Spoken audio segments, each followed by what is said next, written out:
script YouTube, la naissance de la vie, de la fécondation aux jumeaux.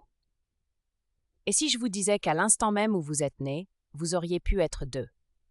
La vie commence par un événement d'une précision absolument stupéfiante. En quelques jours seulement, une cellule unique, invisible à l'œil nu, devient un être humain complet. Mais parfois, quelque chose d'extraordinaire se produit, une division inattendue, et un bébé devient deux. Dans cette vidéo, on va explorer ensemble le voyage incroyable qui va de la fécondation jusqu'à la naissance des jumeaux identiques. Comment ça se passe vraiment? Quels sont les risques? Et pourquoi certains jumeaux partagent-ils tout jusqu'au même sac dans le ventre de leur mère? Accrochez-vous. Ce que vous allez apprendre va vous laisser sans voix. La course de la vie. Tout commence par une course. Des millions de spermatoïdes s'élancent dans le système reproducteur féminin, remontent vers les trompes de Fallope, à la recherche d'un seul ovule. Un seul va gagner. Et quand ce spermatozoïde perce enfin la couche externe de l'ovule, quelque chose de fascinant se produit immédiatement. La surface de l'ovule change en une fraction de seconde pour bloquer tous les autres. C'est comme si une porte se fermait à double tour. Un seul entrant. Pas de deuxième chance. Une fois à l'intérieur, le spermatozoïde n'a plus besoin de sa queue. Elle se désintègre. Sa tête, qui contient l'ADN du père, fusionne avec le noyau de l'ovule, qui lui contient l'ADN de la mère. Deux héritages génétiques. Une seule cellule. Le résultat? 46 chromosomes. La moitié vient du père, l'autre moitié de la mère. Et cette cellule unique, appelée zygote, contient déjà toutes les instructions pour construire un être humain complet. Réfléchissez-y une seconde. Toute votre identité biologique, résumée dans quelque chose d'invisible à l'œil nu. Le voyage vers l'utérus. Maintenant, ce zygote ne reste pas immobile. Il commence à se diviser à toute vitesse. Une cellule devient 2. 2 deviennent 4. 4 deviennent 8. Pendant ce temps, de minuscules poils appelés cils, associés à de douces contractions musculaires dans la trompe de Fallope, poussent doucement ce petit amas de cellules vers l'utérus. Ce voyage dure entre 3 et 5 jours. 3 à 5 jours pendant lesquels la vie se construit silencieusement en chemin. Quand le zygote atteint entre 16 et 32 cellules, il prend un nouveau nom, la morula. Imaginez une petite grappe de raisin microscopique. Puis, au bout de 4 jours, quelque chose change encore. La morula absorbe du liquide. Une cavité se forme à l'intérieur. On appelle désormais cette structure le blastocyste. Et ce blastocyste est déjà organisé en 2 zones distinctes. Une couche externe qui deviendra le placenta, un groupe interne de cellules qui deviendra le bébé. L'implantation, le moment décisif. Vers le 5e jour, le blastocyste arrive dans l'utérus. Et là, il fait quelque chose de remarquable. Il éclot de sa membrane externe, comme un œuf, et s'accroche à la paroi utérine, appelée endomètre. Ce processus s'appelle l'implantation. À partir de ce moment, le blastocyste peut puiser les nutriments et l'oxygène directement dans le sang de la mère. La grossesse est officiellement lancée. Mais que se passe-t-il quand quelque chose d'inhabituel se produit à cette étape? Quand 1 devient 2, la science des jumeaux identiques. Dans de rares cas, pendant les toutes premières divisions cellulaires, le zygote se divise en 2 groupes distincts.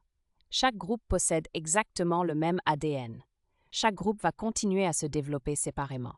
Le résultat, 2 bébés génétiquement identiques, des jumeaux identiques. Mais voilà ce qui est fascinant. Le moment exact de cette séparation change tout. Et quand je dis tout, je veux dire les risques, les conditions de vie dans le ventre et même les chances de survie. Les différents types de jumeaux identiques. 1. La séparation très précoce, jumeaux dichoriodiamniotiques. Si la division se produit dans les tout premiers jours après la fécondation, au stade de 2 cellules, chaque jumeau développe son propre placenta et son propre sac amniotique.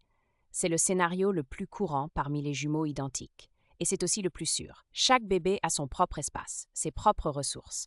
Ils cohabitent dans le même utérus, mais chacun dans sa bulle.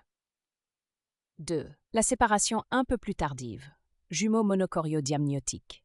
Si la séparation se produit entre 4 et 8 jours après la fécondation, généralement après la formation du blastocyste, les 2 jumeaux vont partager un seul placenta, mais chacun aura son propre sac amniotique. C'est le cas le plus fréquent dans les grossesses gémellaires identiques. Mais attention, partager un placenta, c'est partager l'approvisionnement en sang. Et parfois, cet équilibre se rompt. C'est ce qu'on appelle le syndrome de transfusion jumeau à jumeau, ou TTTS. Dans ce cas, un bébé reçoit trop de sang, l'autre pas assez. L'un grandit trop vite, l'autre est en danger. Sans traitement, ce syndrome peut être fatal dans 50 à 70% des cas. Heureusement, parce que chaque jumeau a son propre sac amniotique, leurs cordons ombilicaux ne risquent pas de s'enchevêtrer, ce qui limite certaines complications. La séparation encore plus tardive.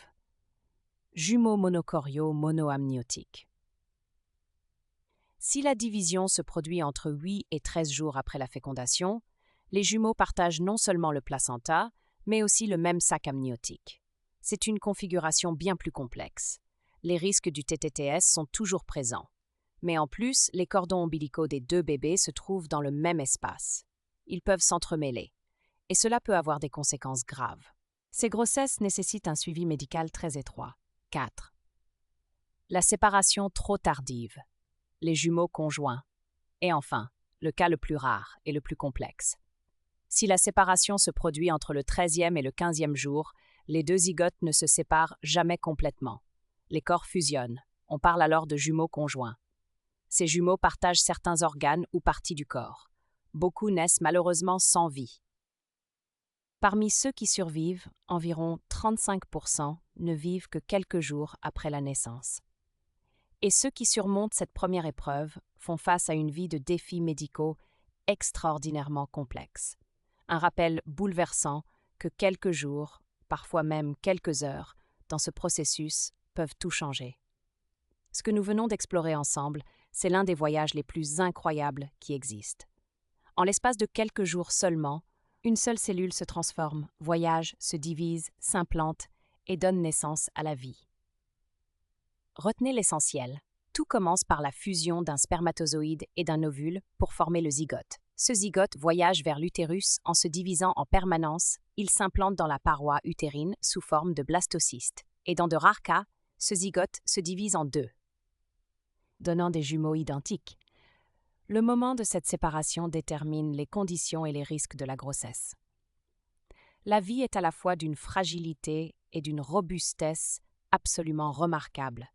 Si cette vidéo vous a appris quelque chose, partagez-la avec quelqu'un qui mérite de le savoir. Et suivez-nous sur Instagram pour plus de contenu comme celui-ci. Chaque jour, on explore des sujets qui valent vraiment la peine d'être compris. Le lien est juste en dessous. On vous attend.